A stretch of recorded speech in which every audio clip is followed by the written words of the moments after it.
Doors opening.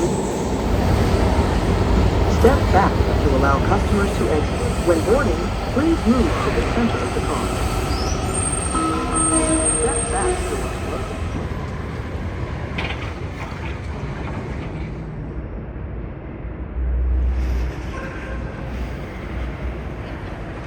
They're afraid of nothing. They have nuclear cloacas, ready to strike at a moment's notice.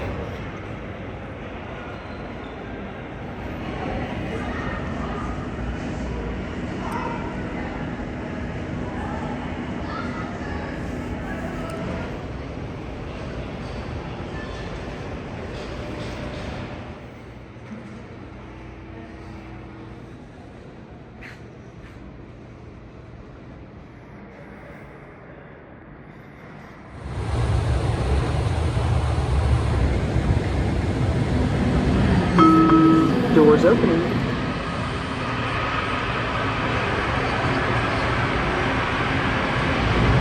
Step back to allow customers to exit. When boarding, please move to the center of the car.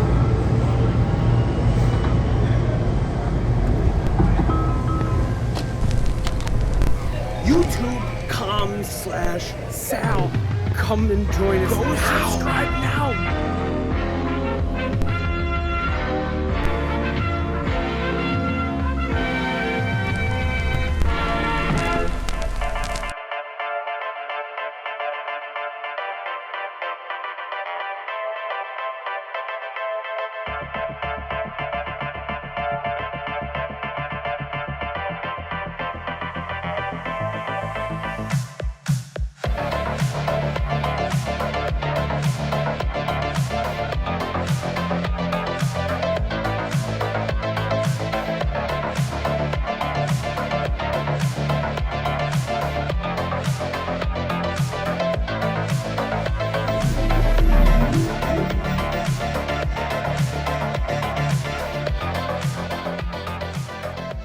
Hey, what's up, Legion? My name is Sal, and this is another Expedition Log.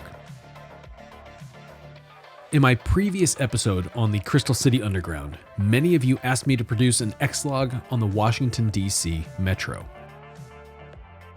I spent so many years riding these trains doing my undergrad in D.C., and at this point in my life, the Metro is baked into my soul. In this episode, I'll be taking you along with me as I traverse nearly every line of the DC Metro and explore what I have named to be the 4 horsemen of failed retail along the DC Metro. This one is for you, rail fans. As always, thank you to my patrons and elite explorers for the continued direct support. Between running up and down the I-66 express lane and all the gas and metro fares, lately the expeditions have cost a bit more than just opening a door to a mall. So thank you once again for giving me the chance to create these epic videos around the DMV. I'd also like to thank every one of you out there for helping my channel to cross 100,000 subscribers. This is a milestone that I imagined taking another 5 years, and this isn't the video I had planned to celebrate the day with. But I've spent the last few weeks shooting, reshooting, and agonizing over every detail of this production to release an ExLog worthy of this huge accomplishment. Thank you all. Doors opening. Step back to allow customers to exit. When boarding, please move to the center of the car. Step back, doors closing. In the first act of this episode, I'll be visiting 3 different DC Metro stations and their corresponding retail offerings to provide vignettes of their profile and a comparison for the second act, which focuses on L'Enfant Plaza. In total, these 4 horsemen of failed retail along the DC Metro that I'll be presenting to you are the 4-story Macy's at Metro Center, desperate to outlive regional shopping malls despite its own retail famine and lack of variety inside its walls.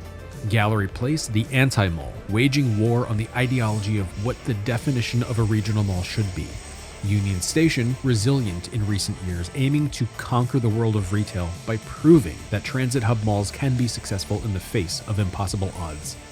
And finally, a deep dive on the rich history of L'Enfant Plaza and its cross-shaped subterranean failed shopping mall, exemplifying what any neglected mall will face in its time: death. Today, I'd like all 100,000 of you to come take a train ride with me throughout Washington, D.C. as we explore its 4 horsemen of failed retail. But first, a word from our sponsors, Waxy Maxey's and the legendary Tom Carvel on Thanksgiving cakes. Enjoy. Waxy Maxey's puts the area's largest selection of music at your fingertips. With more records, more tapes, and more compact discs and accessories at stores everywhere in Maryland and Virginia. Waxy Maxey's with everyday low prices and weekly specials on more of your favorites. On sale for just $5.99, LP or cassette. When it comes to great music, Waxy Maxey's is music to your ear. Thanksgiving, join host Linda Gray, Larry Hagman, and your favorite stars for excitement all across the country. The 25th annual CBS All-American Thanksgiving Day Parade. Looking for something festive for the holidays? Your participating Carvel ice cream store has these beautiful ice cream cakes for the holidays.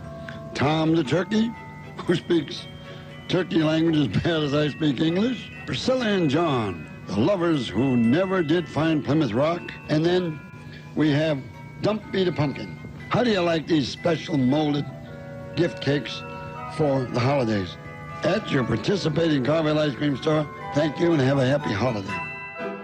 So when I did ExLog 127 on Crystal City, the shops in Crystal City 2, that episode, a lot of people asked for a DC Metro episode. And right now, it is November 23, 2024, and ExLog 128, which you're watching right now, it sits completed. Of the footage of L'Enfant Plaza is complete. But I want to show you a couple more Metro stops to give you a bit of a comparison. So this is Metro Center. I want to show you that. And then after that, we're going to go to a few more places before we go to L'Enfant Plaza. Let's go!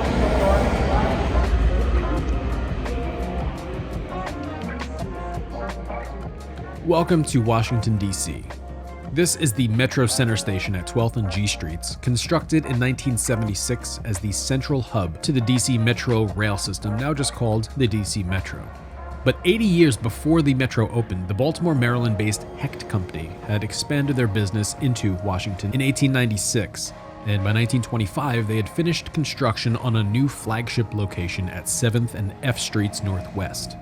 This store would remain in operation for over 50 years until 1985, when a brand new building was constructed at the corner of 12th and G Streets Northwest, as the company's last local standalone flagship department store in Washington.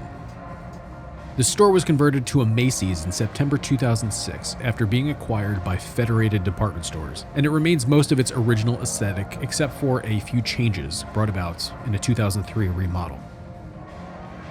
As you can see, this Macy's stands completely on its own, with no mall concourses to bolster traffic. It houses micro store-within-a-store tenants, like a Finish Line and a Sunglass Hut, on the street level. While Macy's offers some pretty wonderful products, the department store chain is typically held up by a mall concourse that offers more niche products that you can't find at Macy's, and also services and food that places like this standalone Macy's simply and defiantly fails to provide.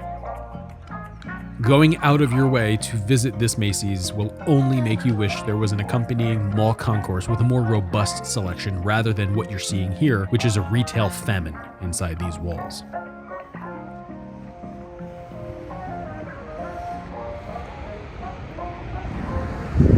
Metro Center. It's got a Macy's, but not a mall. Back on. To the Metro. Back onto the Metro, I meant. Anyway.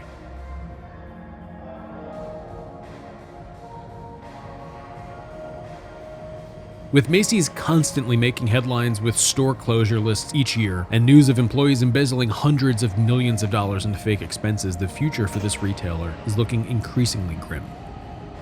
But as long as we have the Macy's Thanksgiving Day Parade, the chain should retain its relevance. Did any of you watch it this year?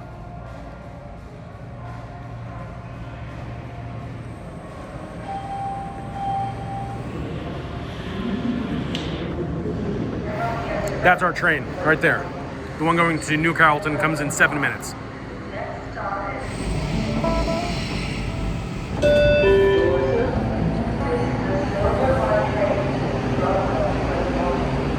Okay, so we're at L'Enfant Plaza right now, but I need to get on the green line towards Greenbelt, and that leaves in 4 minutes.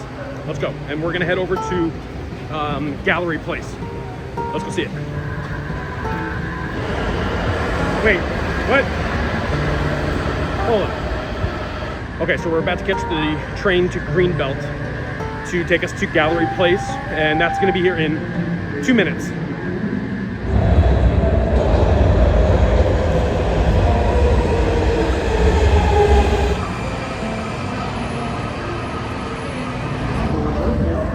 back to allow customers to exit. When boarding, please move to the center of the car. Step back doors closing. Green line, Greenbelt next stop is Park Doors opening. Step back. Here we are at the Gallery Place metro station. I've spent countless nights here getting in various shades of trouble, some of which I'll just never remember. All too often though, nights would either begin or end here, trailed in from stupidity in local bars that would end in a Peking duck feast up the street in Chinatown, and I would make sure that I didn't leave until I awkwardly gave jolly yet totally inebriated hugs to the entire restaurant staff. But when I first heard about Gallery Place, I expected this huge, beautiful mall. The pictures I saw showed what looked like a 3-story courtyard, which I imagined to be connected to multiple long mall concourses. This couldn't have been farther from the truth, and it serves as one of the greatest fake-outs in dead mall history. You'll see what I'm talking about in just a minute. Brace yourselves for sheer disappointment. The mall is there. Mall. It's not really a mall, but the building that would otherwise be a mall if it was filled with more shops and concourses is there. Back in the 1880s, Washington's Chinatown got its start when Chinese immigrants opened shops and restaurants along Pennsylvania Ave between 3rd and 4th Streets. By 1890, the federal government began buying these buildings up to redevelop into offices. The displaced community and their shops moved to the area around 7th and H Streets Northwest to form the Chinatown neighborhood as it exists today. The community flourished for decades, but after the April 4, 1968 assassination of Reverend Dr. Martin Luther King Jr., riots broke out countrywide. Chinatown in DC was savagely looted and massacred, and several businesses closed permanently, moving out to the suburbs in Virginia and Maryland. Then in 1988, a study was completed for Washington City planning in Chinatown, led by Alfred H. Liu, resulting in a radical transformation to the area while still retaining its cultural roots. In 1997, the MCI Arena opened, and plans were in place to build an attached mixed-use center to bolster tourism. The overall redevelopment was decorated with a brand new 250,000 square foot retail complex called Gallery Place, directly attached to the MCI Center, which featured a Borders bookstore, a Chevy's restaurant, and a Jillian's 3-story upscale restaurant, along with an AMC movie theater. Gallery Place cost a total of $195 million and held its grand opening in 2002. The MCI Arena changed hands in January 2006 when Verizon purchased MCI, renaming it to the Verizon Center until 2017 when Capital One bought the rights. It's now known as the Capital One Arena. Gallery Place itself is also a bit of an enigma. I've seen so many comments across social media wondering if it had ever been a complete mall, since it has such a strong likeness as the courtyard in front of a multi-story regional mall. The answer is no. Gallery Place was never more than what you see and has always been the anti-mall, waging war on the ideology of what a traditional mall should be defined as.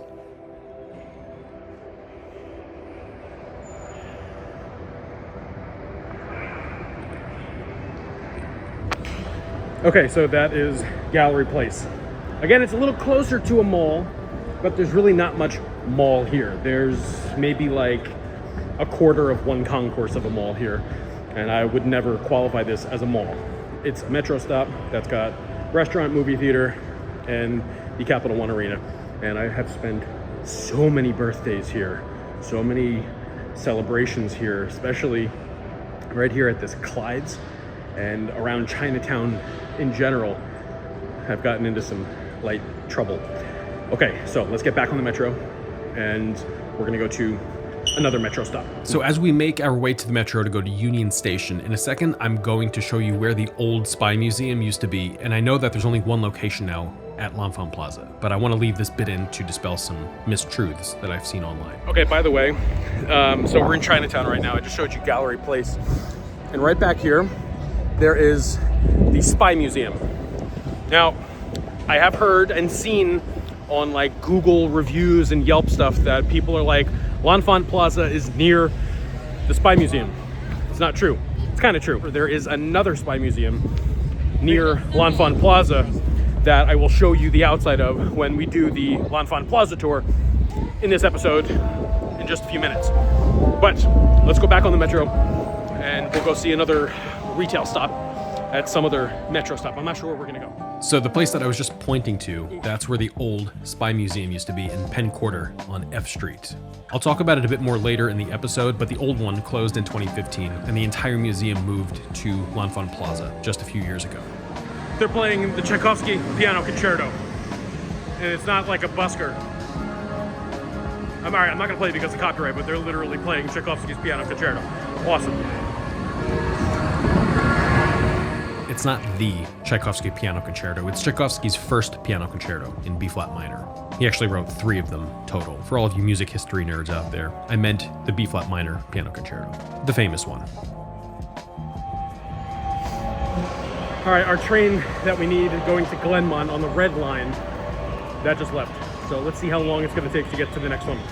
Okay, so it's like a 15-minute wait for the next train to Glenmont. And waiting is just a big part of taking the metro, taking trains.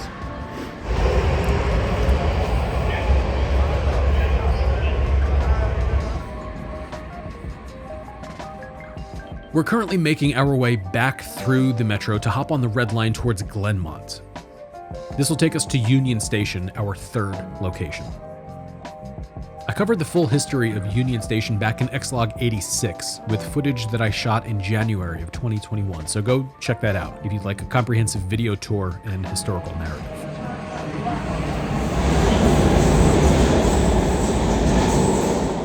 I spent so many years of my life here getting to know Washington, D.C. and its surrounding neighborhoods in Maryland and Virginia, seeing nearly every angle from trains, such as the Roar 1000 series, Beretta 2000 and 4000 series, and the good old Spanish CAF 5000. These trains gave me my mobility around D.C., and they're baked into my soul. While I do miss living in Baltimore now, my new home in Northern Virginia gives me access again to the DC Metro, and I've been taking full advantage of that as much as possible. Let me know down in the comments if there's anything else along the DC Metro lines that you'd like to see me cover.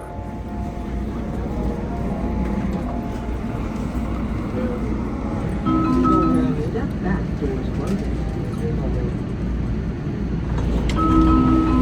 Hold on, be about Step back. Notice schedule next red line train is single track in between.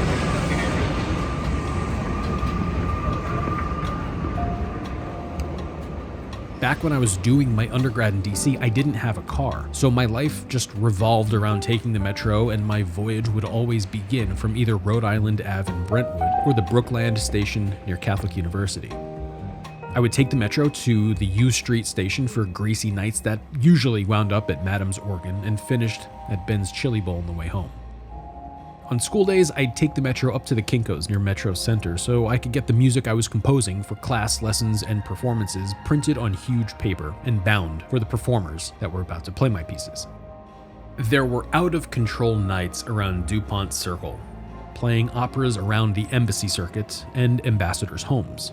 And I'd usually stop by the Russia House for a sketchy charcuterie board with exotic meats and chilled vodka that I'd chase down with baby pickles and regret. Whenever a new movie came out that I was excited about, I'd hop on the metro to Gallery Place with friends to go see it. They're afraid of nothing. They have nuclear cloacas, ready to strike at a moment's notice. See you guys. As a matter of fact, a couple of years ago, I went to go see the band Tool in concert with my mom at the Capital One Arena.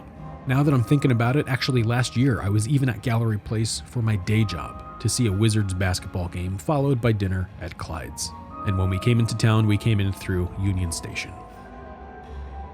Union Station was always my epicenter for any activities I did outside of my undergrad college life. Whenever I had to travel, I would start here. I'd hop on an Amtrak if I was taking violin lessons up in New York or Chicago that weekend, and I even had family take the train into Union Station from Baltimore or New Jersey to come see one of my concerts around DC.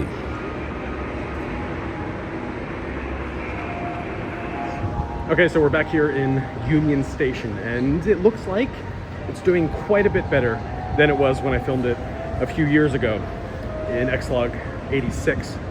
There's quite a few more stores that are open. There's not so much stuff that's boarded off, and there's tons of bodies and people walking around and shopping. There's people actually shopping with like bags. This is such a pleasant surprise. I haven't been here in quite a while.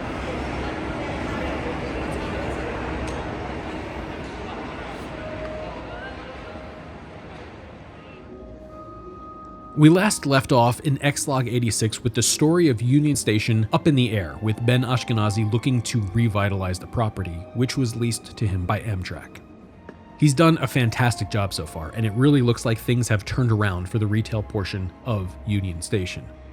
There are still quite a few empty storefronts, but seeing so many people with shopping bags and getting food at the various eateries, all while surrounded by Christmas decorations, really shows what a mall concourse can do to survive if it's in the right hands, so that it can conquer a retail market by way of its attached transit hub. But just to clarify, I would never call Union Station a thriving mall. It really isn't a mall to begin with. It's a train station with a retail concourse and a healthy offering in the food court. Union Station is everything that L'Enfant Plaza should have been, as you'll see in just a moment. A retail developer really doesn't have an excuse to let their property die when it directly services such a heavy flow of organic traffic like that of an attached transit hub. Ashkenazi really is a fantastic businessman, and he does know how to run his properties. Once again, his Union Station retail concourse success is a template for how a mall can conquer retail.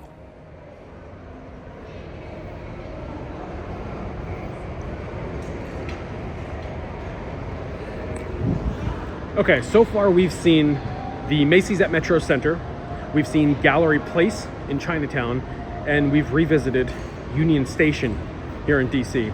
And while this would probably qualify most as your dead mall kind of thing, even though it's doing quite a bit better than it was in ExLog 86, I still think that the best dead mall on the DC Metro is L'Enfant Plaza. So let's head over there now. Let's go over to L'Enfant Plaza, and we're gonna actually do a time travel because this is a different day. I actually filmed this after I filmed L'Enfant Plaza, so we're gonna do a bit of time traveling. We're gonna get back on the Metro and go see the dead mall at L'Enfant Plaza.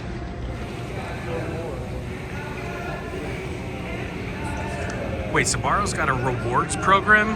What? Dog, what?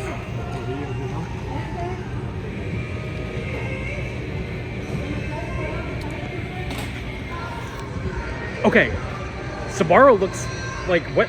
It looks good? Where have I been? Okay, I just ate before I came out to shoot this. But since when does Sbarro look like pretty good pizza? And it has a rewards program. As we head back towards the Union Station Metro escalators, take a look at this ceiling. You can really start to see the age of the building and how weathered the most traveled parts have become. Even these arrival departure screens look like they're from the 90s, and I guarantee some kid put this presidential seal decal thing on that screen back in like 1994.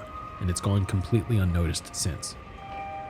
I think one of the reasons that most urban architecture takes on a more industrial or brutalist aesthetic is so that it doesn't look completely trash because of all the kids and people abusing it on a daily basis. Personally, I'm a huge fan of the way that this looks, and if anything, the sheer liminality of DC Metro stations is just enough to keep my interest.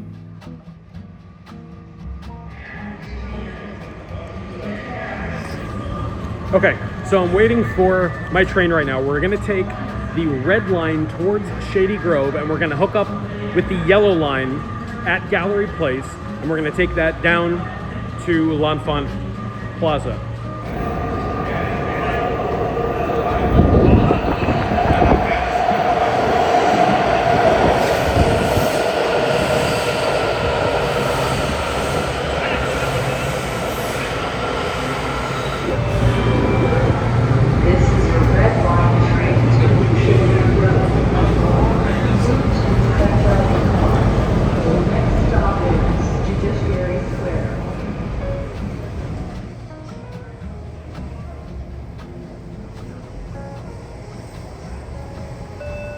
In just a moment, we will be arriving at L'Enfant Plaza, and I hope that the footage you just watched served as a tantalizing warm-up act. Step back towards exit. So far, we visited 3 of the 4 horsemen of failed retail along the DC Metro, and in this next half of the episode, we're going to slow things down a bit and take a full video tour from bottom to top and outside of L'Enfant Plaza. When we get to the platform, I'm going to quickly show you how to get to the actual mall portion of L'Enfant Plaza if you want to visit, since I've seen so much confusion online with what this place actually looks like and how to get to the attached dead mall at L'Enfant Plaza. Okay, so we're back here at L'Enfant Plaza. I just took the yellow line to get here by way of Union Station on the red line, transferring to the yellow line at Gallery Place. In a moment, I'm going to show you the footage of L'Enfant Plaza's mall that I took earlier this month. But what I want to do right now that I didn't do a couple of weeks ago is I want to show you a clear path that you can take to get into the mall, because a lot of people online and in conversations I've had with other people in person, they were confused about how to get to the shops at L'Enfant Plaza, the mall. So right now I'm going to show you how to do that. Then we're going to do a little bit of time traveling, and we're going to go back in time a couple of weeks and show you a full tour of the mall at L'Enfant Plaza. So let me show you how to get there first really quick, and then we'll go back in time really quick. Let's go. Okay, so I got off the train right here, and sometimes what you might have to do is get to the other side. And to do that, you would have to take one of these escalators over to the other side. If I'm going south that way, then the shops are going to be that way. The mall is that way, and I wouldn't have to do anything else. Off of the yellow line. Don't be confused though, because if you take the escalator up that way and over that way, over there, that's where the Air and Space Museum is. That's the exit for the Air and Space Museum. So if you're coming Northbound, you would have to go up the escalator and back over this way, and you'll see signs over here for exit C. Exit C, right here on the 9th Street or D Street, that's where you're gonna find the mall. So you're gonna come down this way. The mall at L'Enfant Plaza is that way. Now, in the footage you're about to see where I do the full tour, I come up through this escalator. This is the escalator that I took up because I was on the orange line. So if you're coming up on the orange line, you come up this escalator and you're going that way. Just look for exit C. So now that you know how to get there, let's go back in time, and I want to show you a full tour of the mall at L'Enfant Plaza. Let's go back in time right now. welcome to L'Enfant Plaza, what I consider to be the heart of Washington, D.C. This is a place that has seen far too much neglect throughout its life, but in somewhat recent years, it has had the chance at a revival. There's quite a bit of history to uncover for this maligned transit hub shopping mall, from the story of Pierre-Charles L'Enfant, who designed the city plan for Washington, D.C., and for whom this mall, metro station, and outer promenade are named, to the abandonment of L'Enfant Plaza's brutalist hotel and subsequent attempt at its revitalization. After we get inside the mall and get our bearings straight, we'll jump into the complete historical narrative. By the way, this photo here at the mall's entrance shows Chip the Weimaraner in his spacesuit taken by famed photographer William Wegman. If you've ever seen one of those pop-up calendar store kiosks in the middle of a mall concourse, or even at the Scholastic Book Fair at your school when you were a kid, chances are pretty good that you saw one of William Wegman's dog calendars for sale.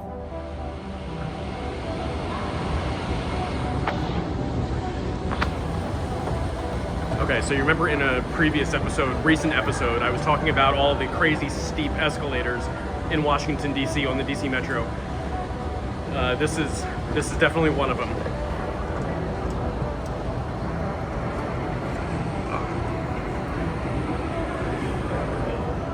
It looks like you have to drop in, like with a skateboard. Right? They're steep. Okay, so it looks like we made it here to the L'Enfant Plaza Mall. Here it is. By the way, that empty storefront used to be a Starbucks. It drove me nuts for so long trying to remember what it was.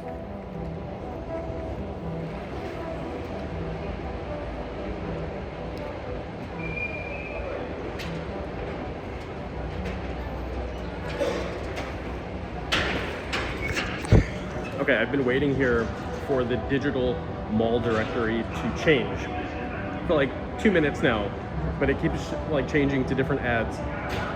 I want to show you the layout of this place because there's so many. Here we go. Here we go. Okay. Doesn't tell you where we are right now. Oh, we're right here. We're right there. So we're gonna go that way. It's in the shape of a cross. As we get our first view of L'Enfant Plaza at the metro station entrance through the older, forgotten metro food court, we'll begin the historical narrative back in the mid-1750s with the birth of Pierre Charles L'Enfant, hitherto known in this episode simply as Pete. Pete L'Enfant was born on August 2, 1754 in Paris, France, and went on to study at the Royal Academy from 1771 until 1776. Pete's father, Pierre, was an instructor at the Royal Academy, and under his tutelage, Pete went through a rigorous curriculum which included topics such as city development and urban planning. It's probable that Pete studied the Baroque plans for many of Rome's structures designed by Domenico Fontana, along with the work of Sir Christopher Wren, who designed and rebuilt dozens of churches after London burned down in 1666. Along with his principal focus on architecture and city planning, Pete would develop an incredible talent for fine art, becoming a skilled painter and draftsman. His classes were held at the Louvre, which would put young Master L'Enfant within walking distance to notable architectural landmarks such as Place de la Concorde and the Champs-Élysées. William Corcoran, for whom the Corcoran Gallery of Art in DC is named, described Pete L'Enfant as, quote, a tall, erect man, fully 6 feet in height, finely proportioned, nose prominent, of military bearing, courtly air and polite manners, his figure usually enveloped in a long overcoat, and surmounted by a bell-crowned hat, a man who would attract attention in any assembly, close quote. Oh, they're only open 2 days a week?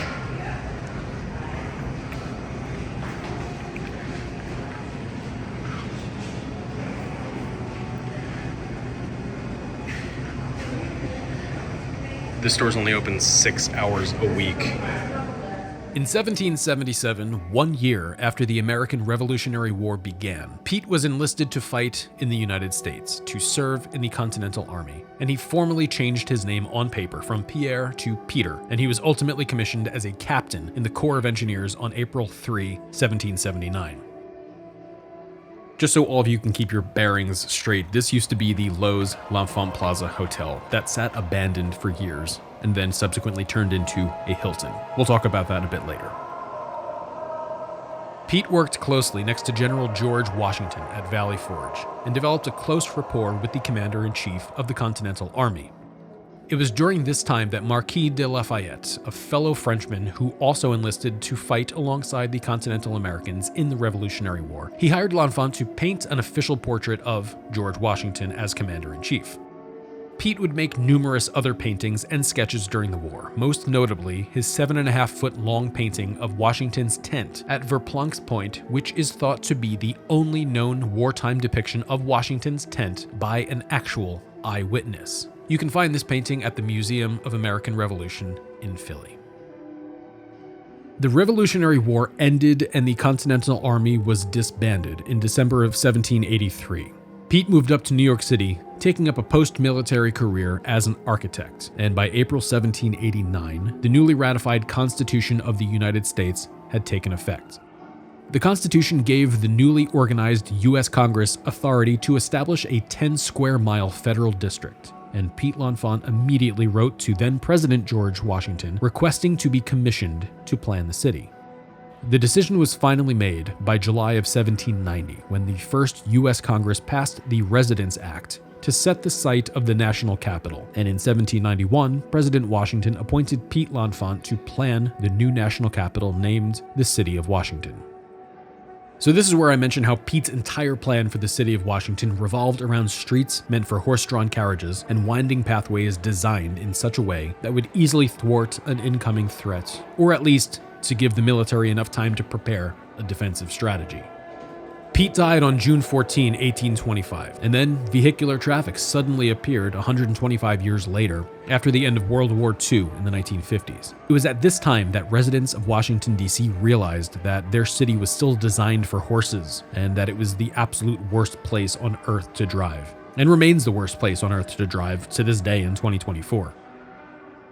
Anyway, after World War II ended, a huge urban renewal project kicked off in DC, which would see most buildings around the city razed and redeveloped.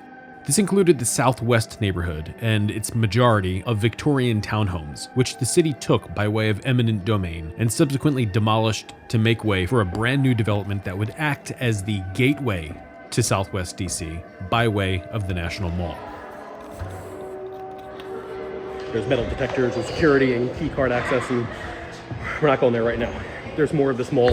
Let's go see it. Let's go back through the food court and hang a left up here. Oh no, through the food court. We're gonna keep going straight. Then we'll start exploring. In February of 1954, New York City developer William Zeckendorf proposed a 14-block area with office buildings, a hotel, cultural plaza, and promenade in Southwest DC to be named L'Enfant Plaza, after the city's original planner, Pete L'Enfant. The master plan and overall aesthetic for L'Enfant Plaza was designed by Chinese-American architect I.M. Pei, who held such notable architectural accomplishments as the Louvre Pyramid in Paris, the Rock and Roll Hall of Fame with its own pyramid in Cleveland, and Roosevelt Field Mall on Long Island.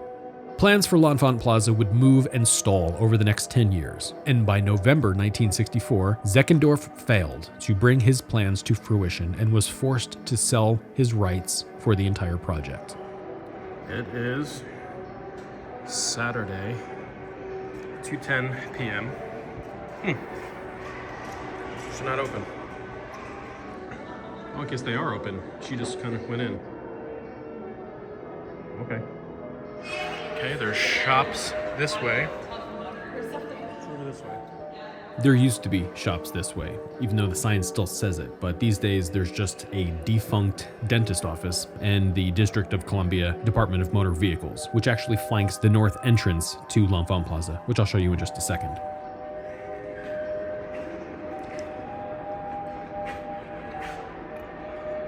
Oh man, Dr. Sockness couldn't find any employees to work here? Oh, that's so sad.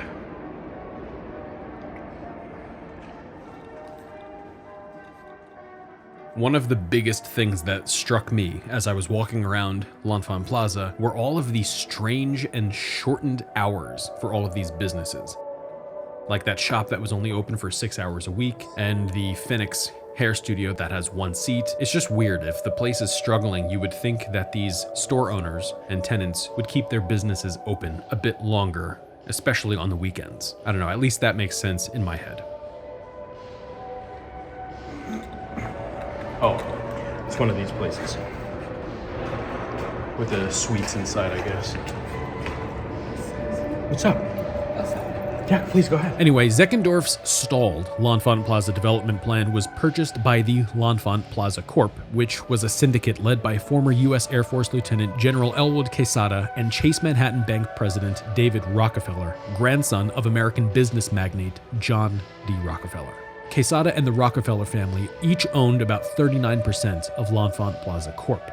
The syndicate chose to use I.M. Pei's 10-year-old plans for the new plaza, along with the addition of a new underground shopping mall, and so construction for the mall began on December 9, 1965.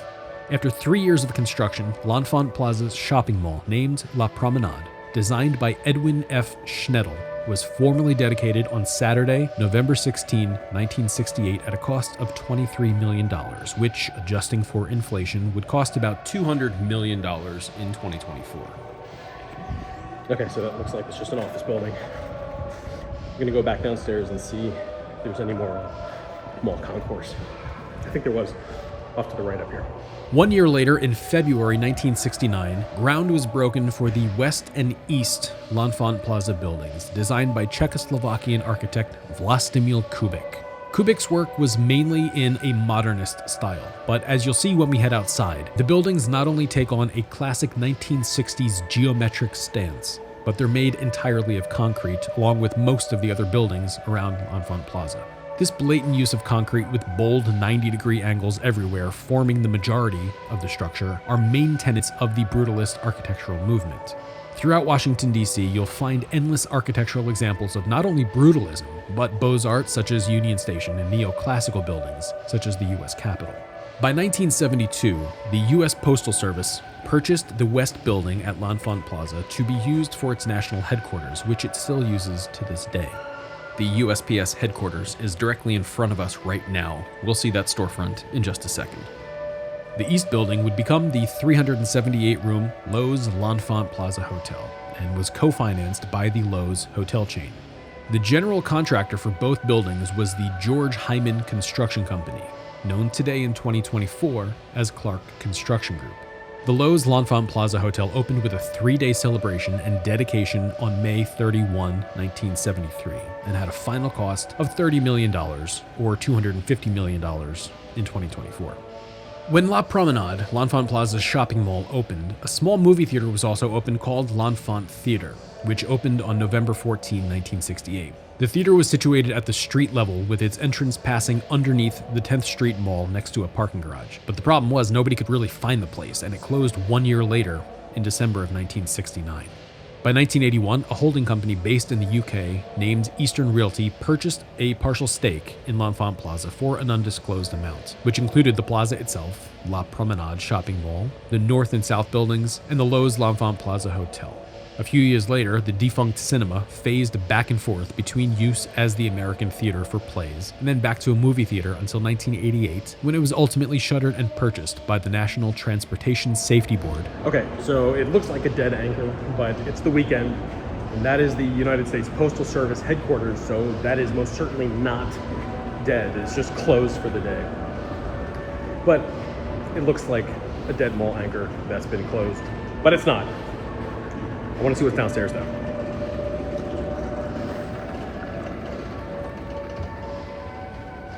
The area that you're about to see is where the old L'Enfant Plaza cinema used to be. And you can tell that the entrance was a little precarious, and it's directly underneath of the 10th Street Mall, the outdoor promenade that connects L'Enfant Plaza to the National Mall. This is where the cinema used to be, where the NTSB is. Office here. Okay, so as you can clearly see, this place is littered with government institutions because it is the home of our government. But this is very much a dead mall that has a pretty decent food court. So what I want to do is take one more lap around the entire concourse so that voiceover Sal can finish up whatever history or whatever he wants to babble about in the voiceover. So take it away. Oh, thanks for the permission. By the way, nice sunglasses inside of a mall, nerd. Why don't you go sit down? I'll teach you something. Anyway. On October 15, 1984, a fire broke out on the top 4 floors of the Postal Service building, which was one of the largest ever in DC history. It took more than 200 firefighters to contain the blaze and caused over $100 million in damages. At the time, DC law required only a select few buildings in the city to have fire sprinklers, and as a result, Eastern Realty invested $35 million in 1988 to renovate the office buildings and hotel at L'Enfant Plaza to add modern fire sprinkler systems and smoke detectors, along with general improvements to the electrical systems. Into the 1990s, the plaza was beginning to show its age, despite its new safety upgrades, yet the property value had remained consistent. By September of 1996, Eastern Realty sold the plaza, North Building, hotel, and shopping mall to Dutch real estate investment firm Sarah Crete Holdings for $185 million. That same year, Abe Pollin, owner of the Washington Capitals in the NHL, along with the Wizards in the NBA, had considered building a new sports arena near L'Enfant Plaza. He pulled out of the talks and decided to build the arena at Gallery Place in Chinatown instead, which is what we know today as the Capital One Arena, formerly the Verizon Center. By 1998, the Urban Land Institute recommended redevelopment of L'Enfant Promenade over 10th Street to invite a friendlier tourist environment, but these plans would stall moving into the new millennium. These talks, though, sparked interest to build a new baseball stadium at the southern end of the 10th Street Promenade, with a skyway over 395 connecting the ballpark right to the DC waterfront. And if any of you out there know what this cute little abandoned shop used to be that sits next to the elevators going up to the East Office building, please let me know down in the comments. I'd love to know.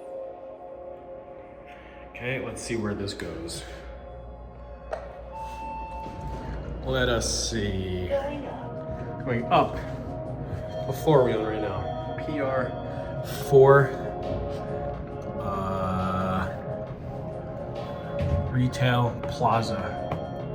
Let's try that. Let's see if there's anything up there.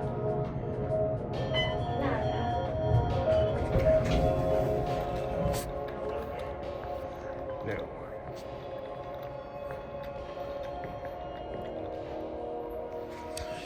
Okay, I don't want to go outside just yet, but I do want to go outside because you have to see the crazy brutalist architecture that surrounds this place. So let's go back down, keep taking our lap through the concourse, see what we can find. Back down to PR4. Yeah, let's go. Promenade, that's what it stands for. It's the promenade.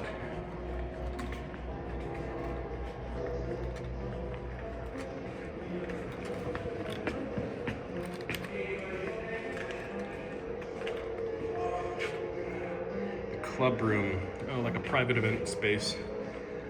And it is closed for a private event.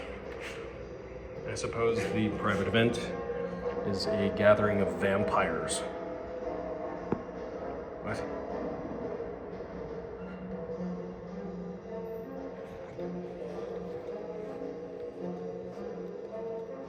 With talks of a new Major League Baseball stadium garnering attention for L'Enfant Plaza, Sarah Creed Holdings took advantage of the news cycles and decided to sell L'Enfant Plaza in 2001. Sarah Creed found a buyer 2 years later when local real estate firm JBG Smith, whose name you've seen plastered all over DC next to Clark Construction, purchased L'Enfant Plaza for $200 million. JBG would own everything except for the South Office building, which was sold to DC-based Heyman Properties for $55 million. As such, the cost of upkeep for L'Enfant Plaza's various access ramps, stairwells, roadways, landscaping, and parking garage would be paid 18.22% by Heyman Properties and 81.78% by JBG. Shortly after acquiring L'Enfant Plaza, JBG Smith hired architect Caesar Pelli to create a 10-year $250 million master site plan that would call for a redevelopment to the office buildings, along with construction of residential buildings and street-level retail improvements to activate the already failing shopping mall. Plans were submitted, but never approved by City Council, and redevelopment efforts would stagnate for quite some time.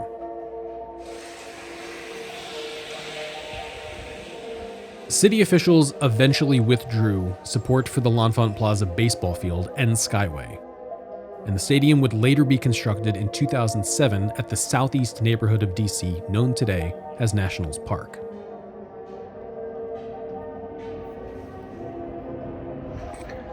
A gentle reminder to all of you, this may be a dead mall, but it is still flanked by tons of government buildings.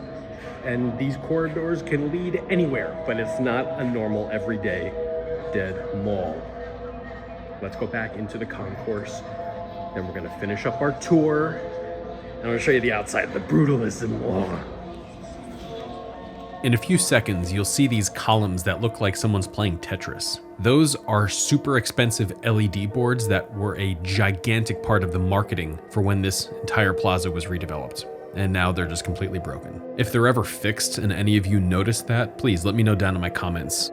As we walk back through the forgotten Metro food court towards the Metro station entrance, I couldn't help but notice the gated up eateries at lunchtime on a weekend. During the weekdays, I'm sure there's a couple more places open here, and the Potbellies at the end probably does pretty decent business. Potbellies is fire. But there are definitely permanent closures here with no signs of anything opening in their place. I was actually about to leave to show all of you the incredible brutalism and modernist architecture outside, but I accidentally no-clipped into some lost levels of the back rooms. Did you all know that the back rooms and liminal space were invented in Washington, D.C.? I can't imagine how many people have been permanently lost to these areas. Okay, I'm pretty sure this super liminal corridor, it just leads down to a garage. I just want to see anyway if there's anything else that we missed down here. We'll go back out there, give you one last look at the main atrium, and then I really want to show you the outside.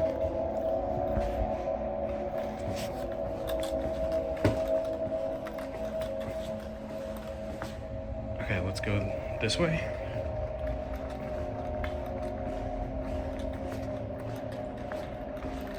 No.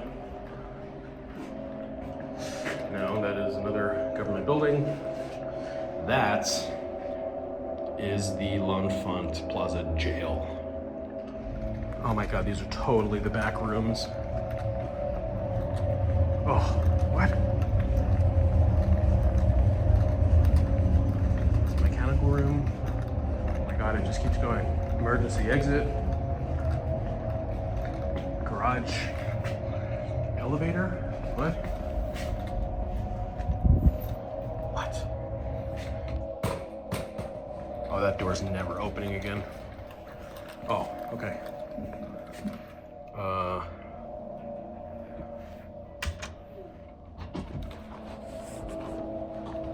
Oof. Going up.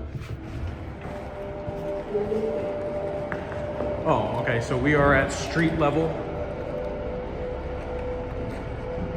I see. Okay, so there's the entrance to the Hilton. Okay, I'm gonna go back down to the concourse one last time, and we'll finish out the tour. Maybe. I don't know. Maybe I'll go keep exploring more. I don't even know. Let's go. There's just so much to see here. I can't stop. All right, we're gonna get in that elevator. Let's go get in that elevator and see the view of the main atrium.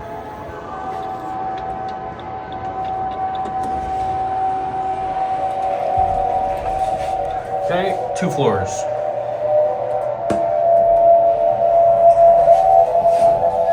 There is no glass in here. None whatsoever. Should be a good view on the atrium balcony here.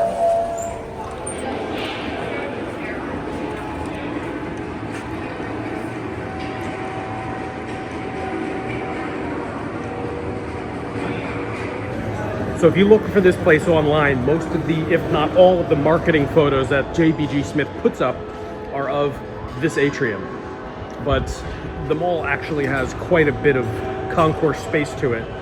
And this atrium, it doesn't make up, you know, most or the majority of the mall. The entire mall, again, is shaped like a big cross.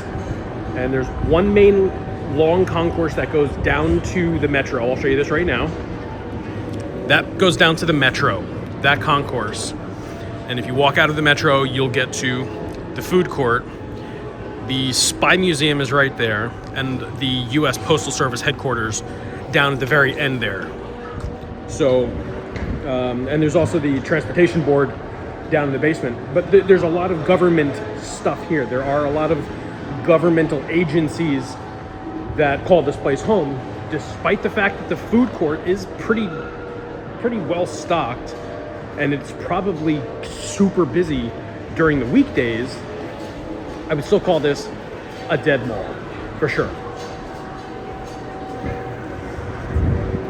Okay, so now I'd like to show you all the outside of this place, because yes, there is a subterranean shopping mall that is at L'Enfant Plaza, the L'Enfant Plaza Mall, but the plaza itself is, you know, a couple of square blocks of stuff on the surface.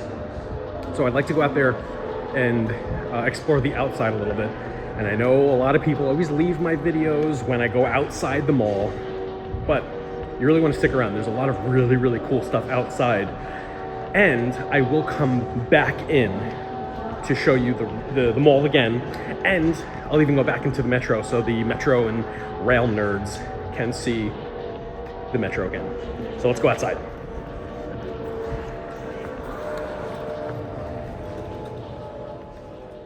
Okay, so it's at this moment during my expedition that the security guard encountered me and told me that I couldn't film in here. So I politely responded saying, no problem, I'm going to leave. I do. You can't be filming in here. Oh, real? Yeah. Okay, I'm gonna leave. All right, have a good day. So anyway, I kept filming in case the guy wanted to take me into the back rooms for some reason. But I was able to make my way through the forgotten Metro food court so that I could head outside and show all of you the amazing brutalism and modernist architecture that surrounds L'Enfant Plaza. Most notably here is the building that's used for housing and urban redevelopment. That's the HUD building. But as I was getting ready to film outside, the security guard came running out to send me straight to jail for taking video outdoors, which makes no sense. If you listen carefully, you can even hear a tinge of confusion in his voice as to why he was even yelling at me for filming outside in the first place.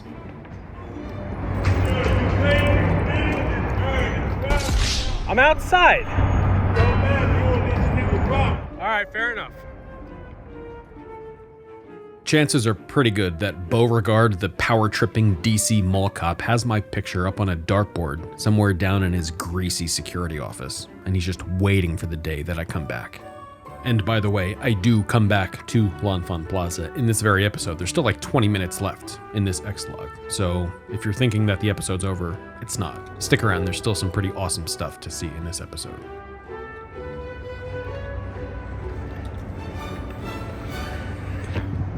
Okay, so the security guard just screamed at me twice. First time he said that I couldn't film. I said, okay, no problem, I'll leave.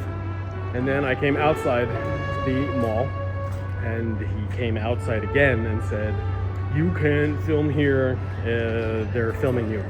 So I said, okay, no problem. So now I'm outside, and let's see what we can see out here, because I'm going to keep filming. Right now, we are underneath of the Robert C. Weaver Federal Building, which is the headquarters for the Department of Housing and Urban Development. The building opened on September 9, 1968, around the grand opening of L'Enfant Plaza, and it was designed by Hungarian-German Bauhaus architect Marcel Breuer. It's such a cool building. Isn't that awesome? This is such an amazing example of brutalist architecture. Wait, let me go wide. Oh, that's so cool. That is so cool. And this little security hut out here, that is awesome.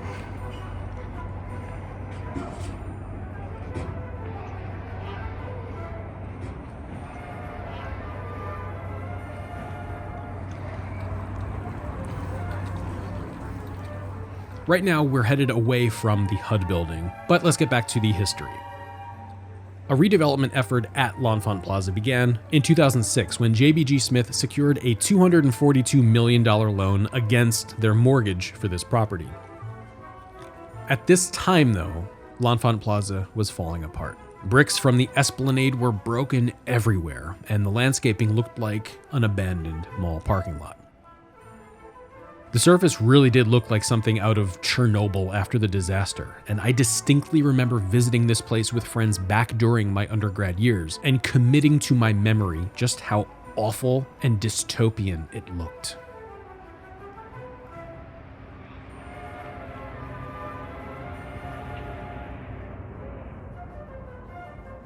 By November 2009, plans were submitted that saw renovations to the eastern and western portions of the mall, adding large windows and more modern-looking lobbies to the office buildings. The small IM Pei designed pyramid installed in the 90s would be removed, and a rectangular 3-story glass atrium would be installed to cover the central courtyard for the mall. This area would become the new food court, intended to give diners a more pleasant experience with ample fenestration. Along with the expansion of L'Enfant Plaza's retail area to just over 200,000 square feet, the entire redevelopment was scheduled to cost over $40 million. But as with every other redevelopment effort here at L'Enfant Plaza, plans would stall for years. By May of 2013, work had finally begun on the redevelopment efforts at L'Enfant Plaza, which started with the destruction of the glass pyramid. It was also around this time that the Loews Hotel stopped taking reservations past December 2, 2013. The hotel was in horrible condition, and JBG had only spent about $2 million in maintenance over the span of nearly 10 years. It was estimated that at least $28 million was needed to modernize and renovate the hotel, but the property closed in early 2014. That's the hotel building right there. It looks exactly as it always has. The following year, JBG had finished their $40 million redevelopment of L'Enfant Plaza in 2015. But the hotel would remain vacant until April 1, 2019, when it reopened as the Hilton Washington, D.C. National Mall Hotel.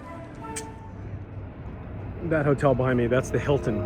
And for the longest time, it was abandoned. It used to be the L'Enfant Plaza Hotel, the L'Enfant Hotel. And this whole place looked like North Korea. It looked like a DMZ somewhere. It was completely barren. There were no people. There was nothing here for years, for a super long time.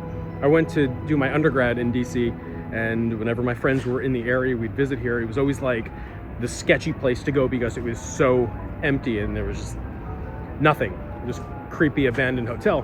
And as you can see, it still retains all of its brutalist architectural language. They definitely refabricated and redeveloped the area on top, and while the atrium is nice, there's still a lot of work to do downstairs in the promenade, in the dead mall. The food court has plenty of options, but the shops and stuff, there's really nothing there. So I would definitely categorize this as a dead mall. This is the block right outside of L'Enfant Plaza, and it has the Spy Museum in back of me, but surrounding me are buildings with brutalist architectural design. Look. This is the L'Enfant Plaza Promenade on the 10th Street Mall. It's a symphony in modernist brutalism, with a nod to the past, illuminating the promenade with its vintage incandescent lampposts. This has been one of my favorite places on planet Earth since my undergrad days, and it's always a treat to come visit again.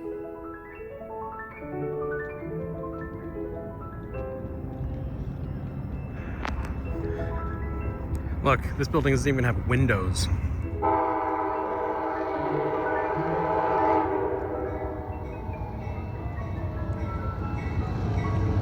There you go, train nerds. This episode's for you.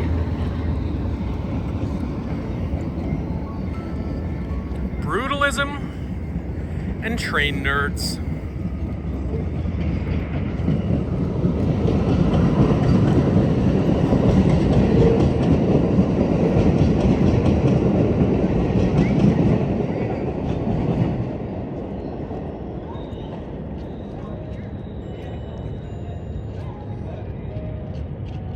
Just a sea of concrete.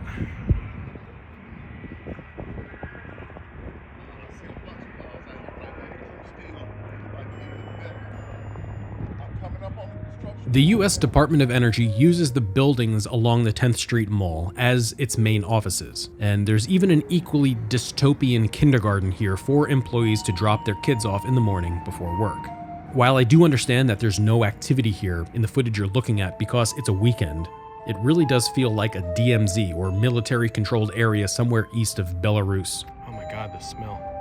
It also feels like a million eyes are on you at all times, and that covert agents are waiting to jump out of the bushes and throw you into a windowless van, then escort you to a hidden back room for interrogation just because you looked at the wrong thing the wrong way. If any of you come to visit this place just to look around, make sure you bring your papers. You might need to present them at any given moment. But then, as you're walking around this crazy-looking structure, there's a sign sitting out pointing to a cafeteria that happens to be closed on the weekends. I guarantee that sign is most definitely a honeypot planted to capture urban explorers and get them off the streets. Or they just forgot to bring it inside on a Friday. I'm not sure. No. Just don't go inside that building. There's nothing. There's nothing happening here. And I get that it's a weekend, sure. But it's just such a crazy feeling. It feels like North Korea. It feels like Soviet Russia, with all the brutalism and the contrast between the 1,000-foot tall concrete down to the subterranean dead mall. This is something. Experience this if you can. This is the James Forrestal building, which is the headquarters for the U.S. Department of Energy. There is just concrete everywhere. This building serves as a barrier between the terminus of L'Enfant Plaza at the end of the 10th Street Mall, where we are right now, and the National Mall, which is right across Independence Ave on the other side of this building.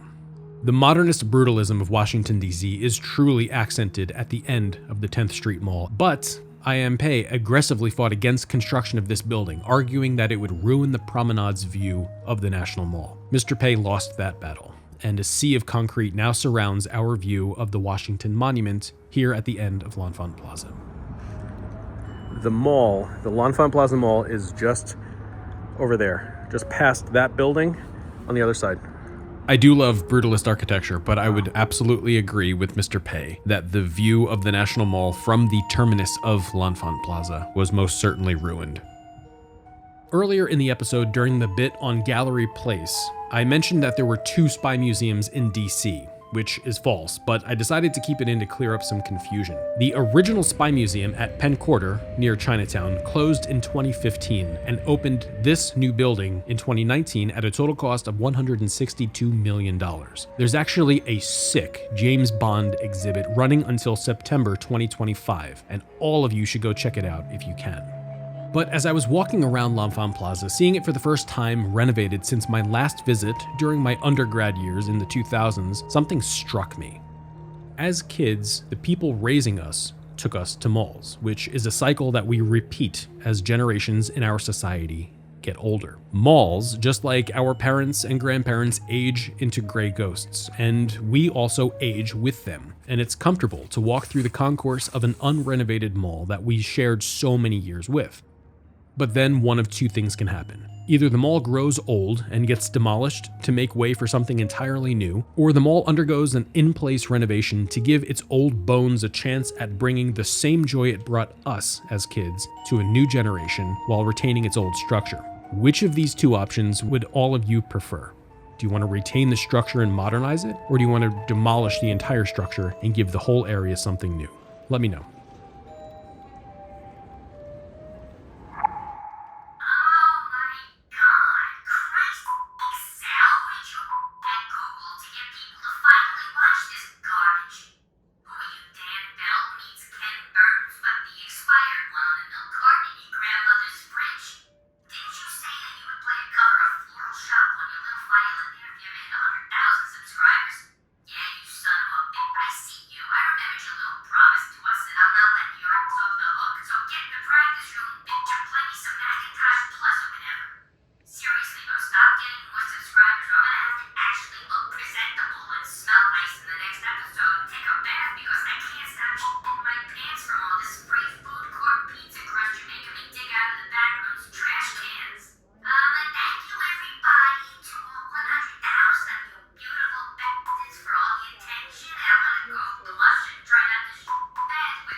Here we are back at L'Enfant Plaza's metro station a couple of weeks after the footage you just watched, to see what the area and Promenade shopping mall are like at night just before closing. But getting this footage was important to me because I wanted to see if there was the same amount of pedestrian traffic along the mall concourse, since the metro stop brings people into the building well after nearby offices have closed for the day. As you'll see, the mall concourse is empty with an eldritch atmosphere, and the resident cockroaches emerged to greet remaining passengers such as myself in transit. Okay, so I'm back here at L'Enfant Plaza. I'm at the mall. And it is 2 weeks after I shot the footage that you just watched. And the footage that you just watched, the mall was very much open. It was the middle of the day. It was kind of earlier in the day, like lunchtime. And right now, this footage you're seeing, this is when the mall is like kind of closed for the day. It's about an hour until closure. And it is haunting. There's just nobody here. The only people walking around here are maybe a couple of stragglers on the metro. And that's about it. Has L'Enfant Plaza been destined for failure since the 1970s? The year L'Enfant Plaza opened in 1968, architectural critic for the Washington Post, Wolf von Eckart, praised the plaza as, quote, a triumph of good architecture over bad planning. And he thought that it should live up to the reputation of New York City's Rockefeller Plaza, especially since Rockefeller family money was used to bring L'Enfant Plaza to fruition. Mr. von Eckart called L'Enfant Plaza, quote, exceptionally attractive, modern America's most beautiful outdoor salon with marvelous cruciform light fixtures and its huge dramatic fountain, close quote. 5 years after grand opening, von Eckart continued to celebrate L'Enfant Plaza as, quote, a superb work of urban design. However, he noted that the plaza was mostly devoid of any foot traffic. When the Forrestal building was erected at the entrance to L'Enfant Plaza, von Eckart called the building, quote, an aesthetic, silly disaster, like an elephant tottering on the legs of a giraffe, close quote. And as for the 10th Street Mall, he claimed that it had, quote, all of the charm of an empty freeway, close quote. He went on to say that the canceled Skywalk and baseball stadium near Banneker Park at the opposite end of the 10th Street Mall caused the entire L'Enfant Plaza project to, quote, end with a whimper. Close quote. By 2003, Washington Post architectural critic Benjamin Forgey laid into L'Enfant Plaza saying, quote, Mr. Pei's solution was elegant on paper, but it didn't work very well in practice. The plaza today is lusterless and lifeless, and the 10th Street Mall is just another pretentious, failed dream. Life is sucked out of the plaza by an extensive retail mall, and the wide ceremonial roadway is like a symphonic fanfare introducing a high school band recital. Close quote. The metro? Yeah, sorry. If you go straight down that way and then turn left. Thank you, sir. You're welcome. Have a great day. You too.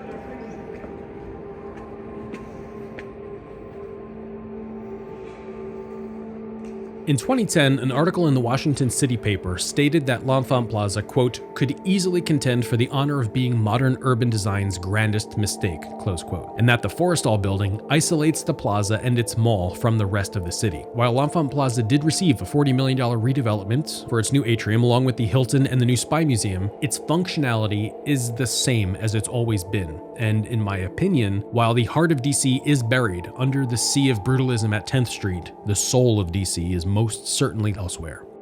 I'll be back to check up on L'Enfant Plaza in a few years to see if any new life has been brought to the underground shopping mall and its arching promenade.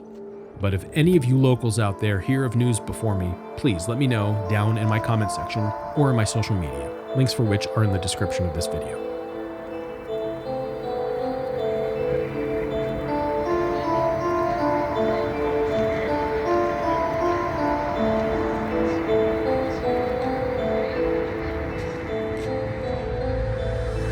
Okay, so I'm walking around right now, reshooting some footage, getting new footage, B-roll for this episode that you're currently watching. And I don't think I have yet thanked all of you for helping me to cross 100,000 subscribers.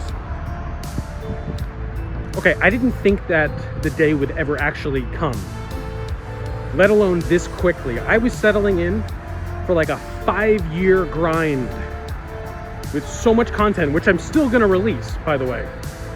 But I was settling in for the longest grind of my YouTube career.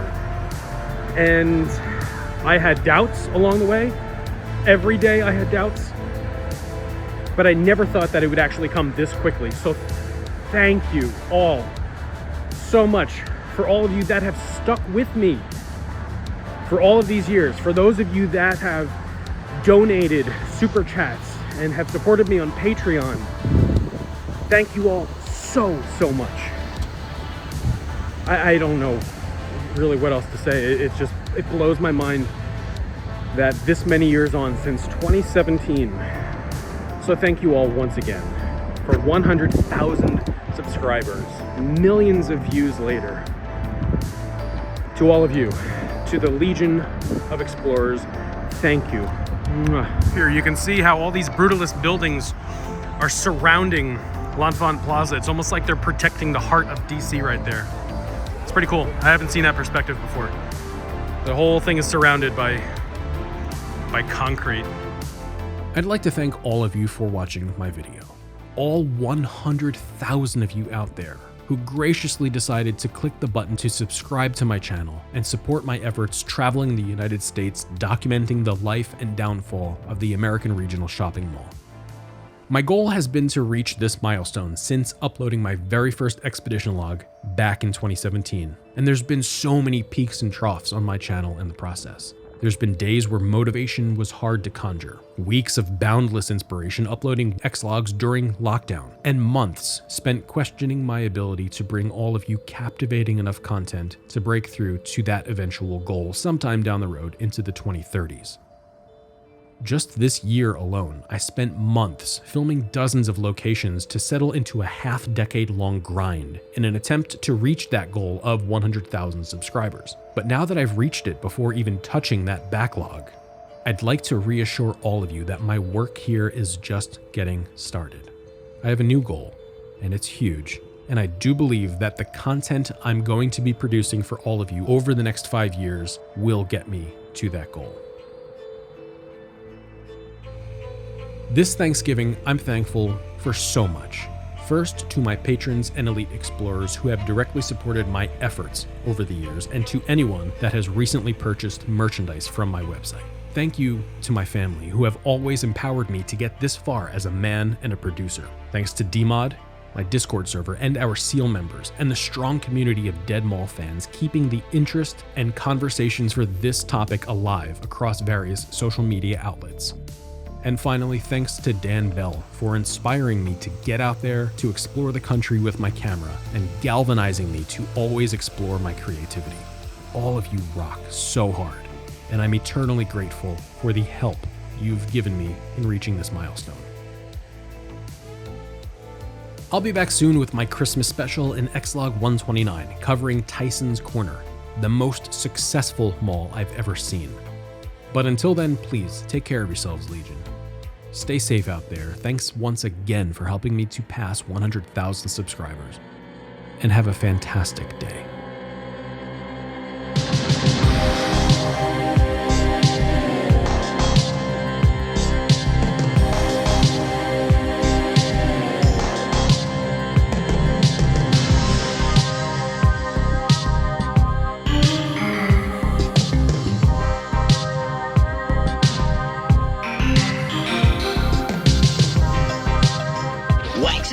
Puts the area's largest selection of music at your fingertips. With more records, more tapes, and more compact discs and accessories at stores everywhere in Maryland and Virginia. Waxy Vaxies with everyday low prices and weekly specials on more of your favorites. On sale for just $5.99, LP or cassette. When it comes to great music, Waxy Maxies is music to your ear. Thanksgiving. Join host Linda Gray, Larry Hagman, and your favorite stars for excitement all across the country. The 25th annual CBS All-American Thanksgiving Day Parade. Looking for something festive for the holidays? Your participating Carvel ice cream store has these beautiful ice cream cakes for the holidays. Tom the turkey, who speaks turkey language as bad as I speak English. Priscilla and John, the lovers who never did find Plymouth Rock. And then we have Dumpy the pumpkin. How do you like these special molded gift cakes for the holidays? At your participating Carvel ice cream store, thank you and have a happy holiday.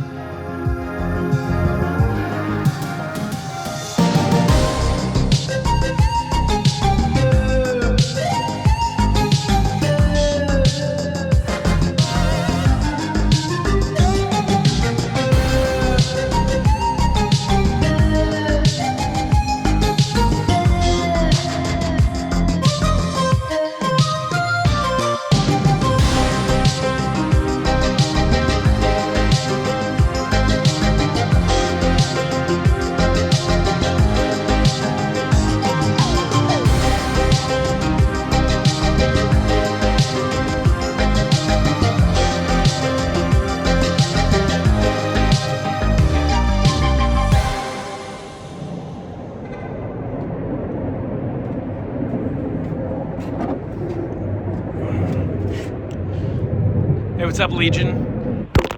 Whoops. Okay, that's not gonna work. Thank you all. Thank you all again for 100,000 subscribers. I couldn't have done it without all of you that have been championing for me since 2017. Thank you all once again. I've got a ton of footage on the way, countless episodes that I need to buckle up and edit and show all of you, and tons of expeditions that I'd love all of you to come take a walk with me on. But until then, please, once again, it's my turn in camera to say, please stay safe out there, everybody. Take care of yourselves and have a fantastic day.